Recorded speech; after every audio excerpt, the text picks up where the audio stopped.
کہ اتحاد کیا جائے تو کیا معنی رکھتا ہے اس کا؟ ایک صلوات پڑھ دیجئے محمد والوں.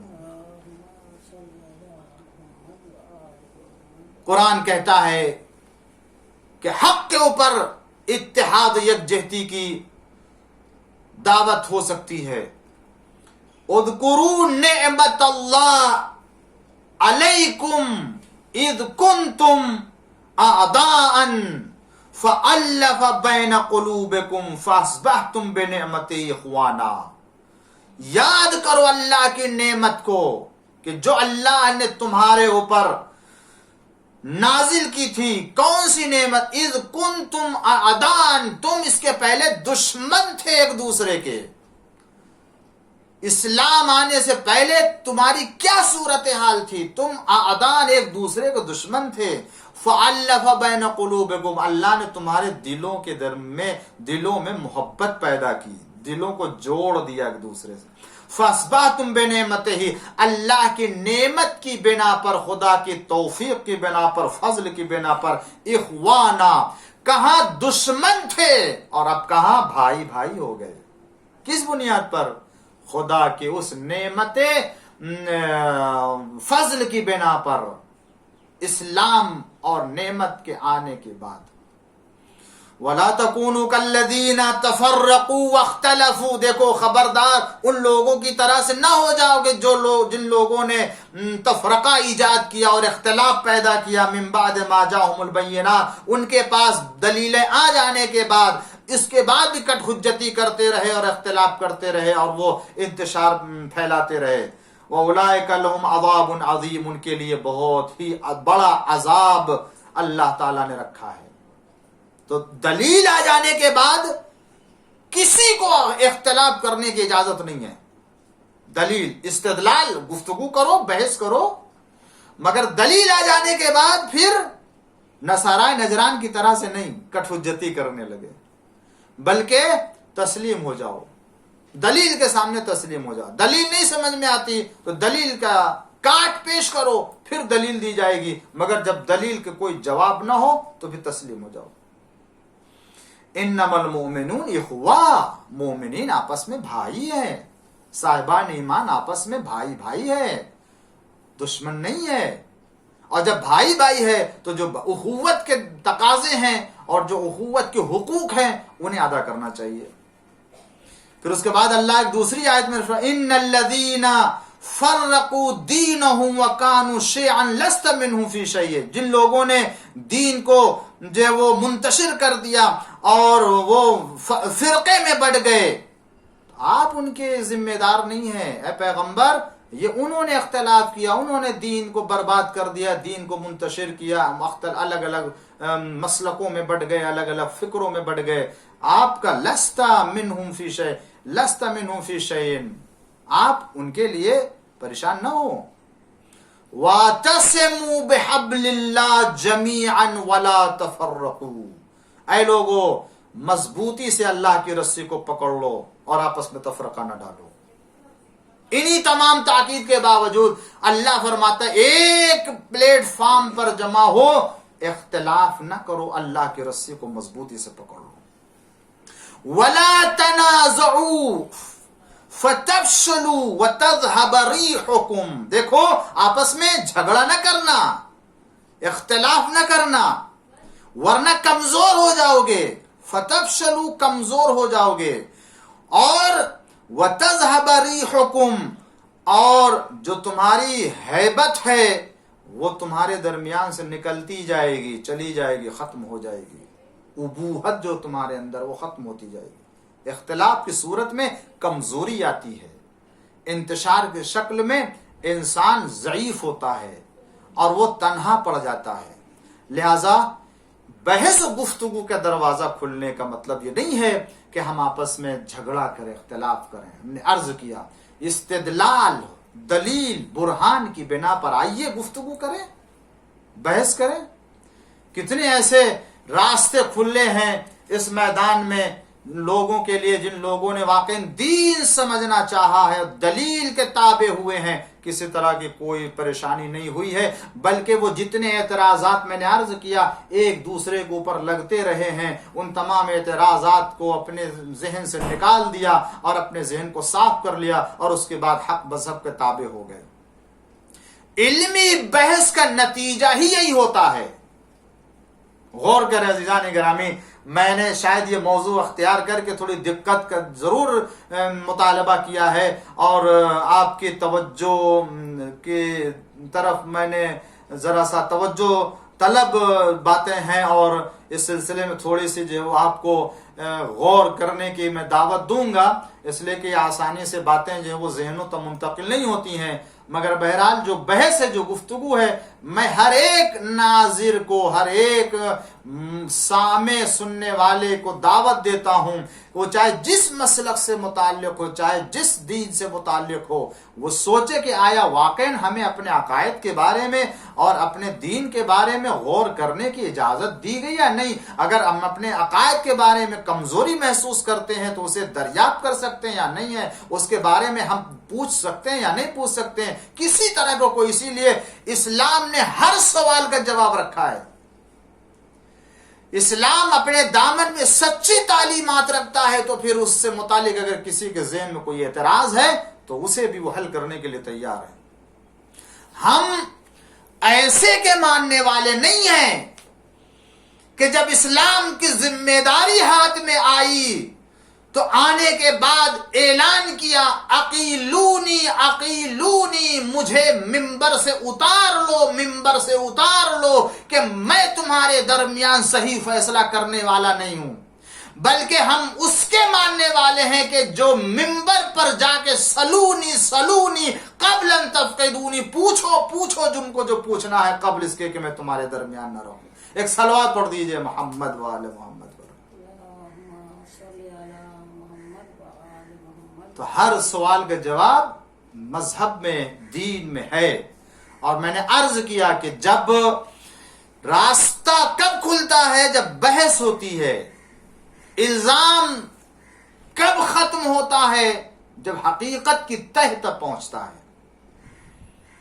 ورنہ انسان نہ جانے کیا سمجھ کر کے، کس دلیل کے سہارے سے وہ کسی دوسرے مسلک کے سلسلے میں تبلیغات کر رہا ہے، لوگوں کو بتا رہا ہے، لیکن جب اس کو حقیقت معلوم ہوتی ہے تب جا کے اسے توبہ کرنے کی نوبت آتی ہے۔ میں نے کتنے لوگوں کو گمراہ کیا۔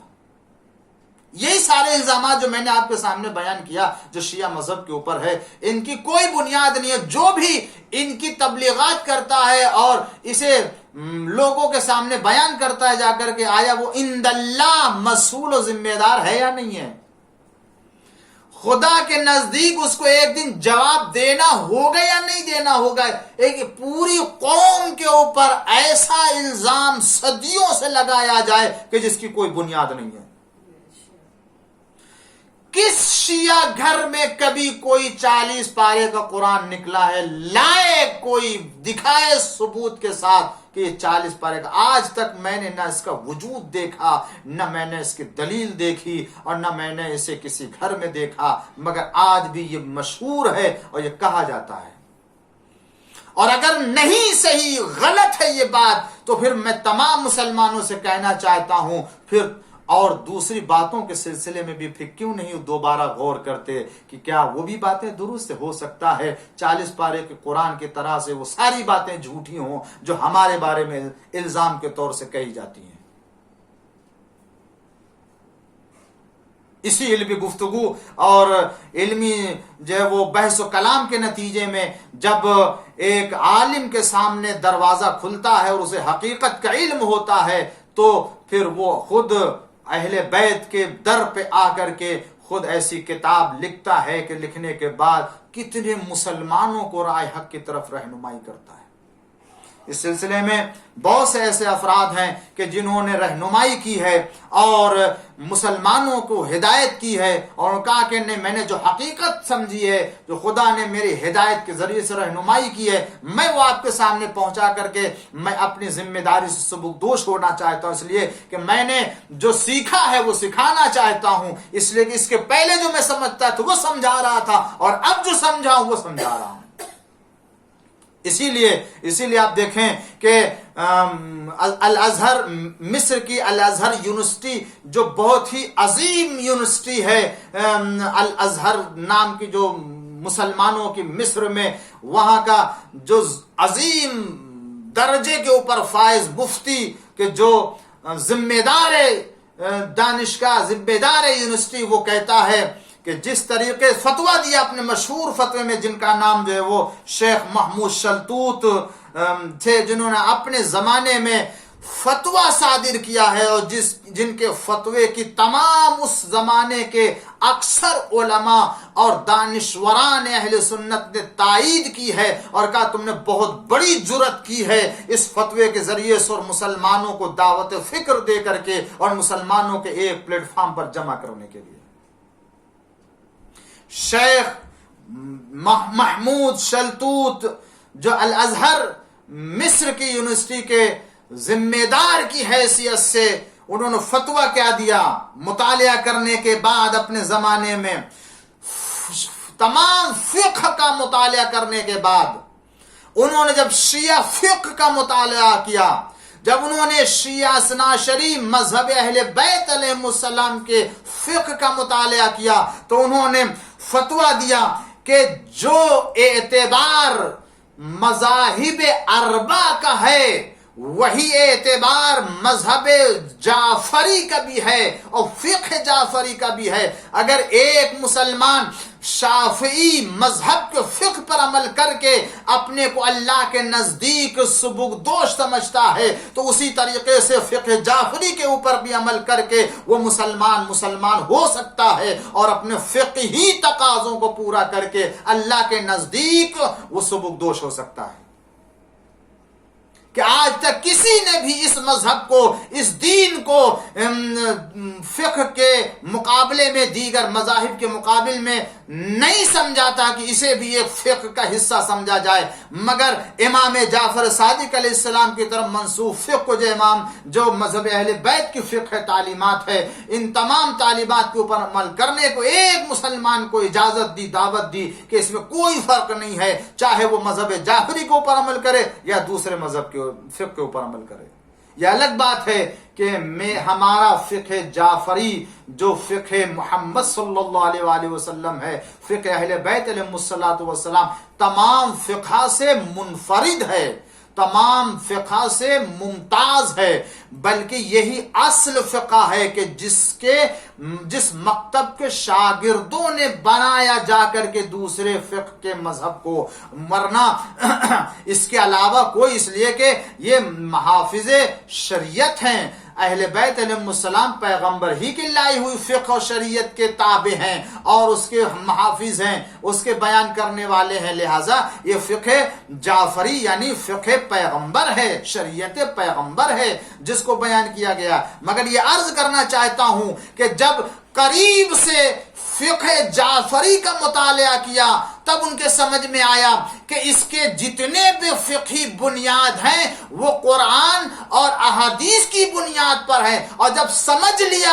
ایک فہیم نے، ایک دانش مند نے، تو پھر اس کی یہ ذمہ داری بن گئی کہ ہم اعلان کر دیں کہ فقہ جعفری بھی قرآن و حدیث کی روشنی میں مرتب کیا گیا ہے، اپنے رائے اور نفس کے خواہشات کی بنیاد پر نہیں ہے۔ ایک صلوات پڑھ دیجئے محمد و آل محمد پر۔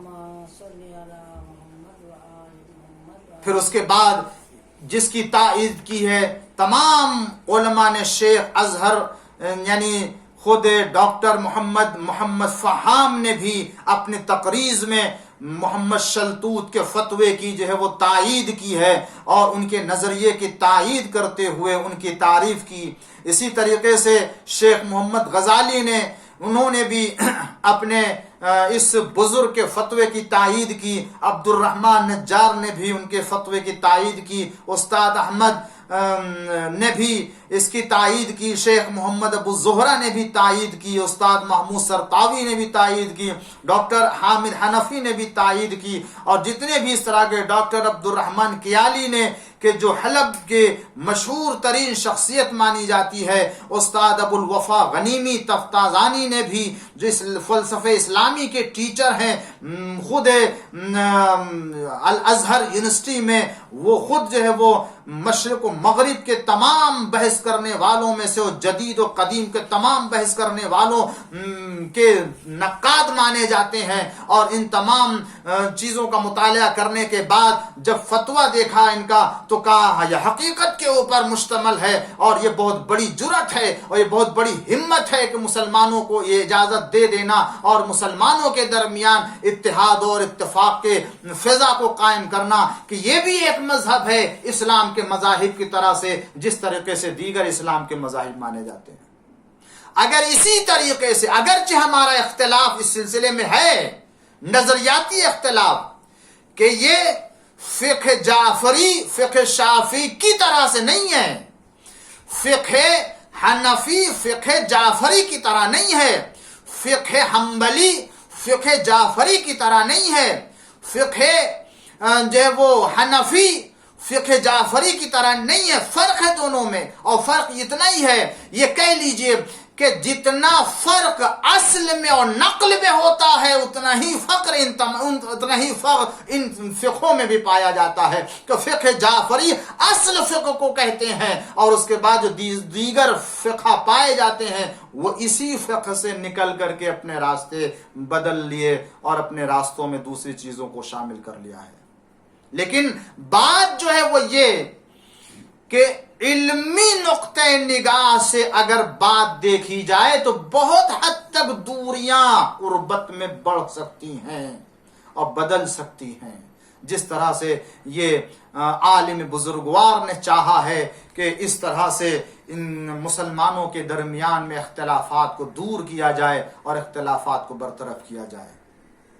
ناظرین کرام اور سامعین محترم، میں نے آپ کے سامنے جو باتیں پیش کی ہیں، یہ باتیں للہ میں نے کسی اور غرض کے لیے یا کسی اور مقصد اور ہدف کی خاطر نہیں بحث کی ہے۔ میری بحث کا مقصد صرف یہ ہے کہ ان بحثوں کی طرف ہم اور ان حقائق کی طرف مسلمانوں کو دعوت دے سکوں کہ بغیر کسی تعصب کے، بغیر عناد کے، بغیر دشمنی کے، مسلمان ایک دوسرے کے عقائد کے سلسلے میں دلیل طلب کرے، مانگے، اور وہ سمجھے کہ تمہارے عقیدے کی دلیل کیا ہے۔ بعد میں سمجھ میں آتا ہے، قبول کر لے، جس طرح سے خدا فرماتا ہے کہ کیا فرماتا ہے؟ فَبَشِّرْ عِبَادَ الَّذِينَ يَسْتَمِعُونَ الْقَوْلَ، پیغمبر ان لوگوں کو بشارت دے دیجئے کہ جو لوگ باتوں کو سنتے ہیں، فَيَتَّبِعُونَ أَحْسَنَا، اور جب اچھی بات لگتی ہے تو اسے قبول کر لیتے ہیں۔ میں بھی یہی کہتا ہوں، مختلف عقائد اور مختلف فکر کی دلیل پیش کیجئے، ہم بھی آپ سے دلیل مانگتے ہیں، آپ بھی ہم سے دلیل مانگیے، اور ان دلیلوں میں جو سب سے عمدہ دلیل ہو، علمی بنیاد پر، عقلی بنیاد پر، ان دلیلوں کا اتباع کیا جائے، اور غیر حقیقی اور غیر واقعی اعتقادات کو دور کر دیا جائے اور انہیں چھوڑ دیا جائے، اور اللہ جو چاہتا ہے اس کے اوپر عمل کرے۔ اللہ کیا چاہتا ہے؟ اللہ چاہتا ہے ایک مسلمان بن کر کے، بھائی بھائی مسلمان بن کر کے اس کی عبادت کی جائے، اس کی پرستش کی جائے۔ اختلاف کی شکل میں یا فقہوں کے انتشار کی شکل میں یا الگ الگ راستے اختیار کر کے خدا کی عبادت نہیں کی جائے گی۔ اللہ چاہتا سب ایک، اس لیے کہ وہ ایک خدا کے پیدا کیے ہوئے ہیں۔ جب ایک خدا کے پیدا کیے ہوئے ہیں تو پھر وہ چاہتا ہے کہ ایک ہی انداز سے اور ایک ہی طریقے سے اس کی عبادت کی جائے۔ اللہ تعالی جو چاہتا ہے وہ ہونا چاہیے، جو ہم چاہتے ہیں وہ نہیں ہونا چاہیے۔ اللہ چاہتا ہے تم آپس میں اختلاف نہ کرو، انتشار نہ کرو،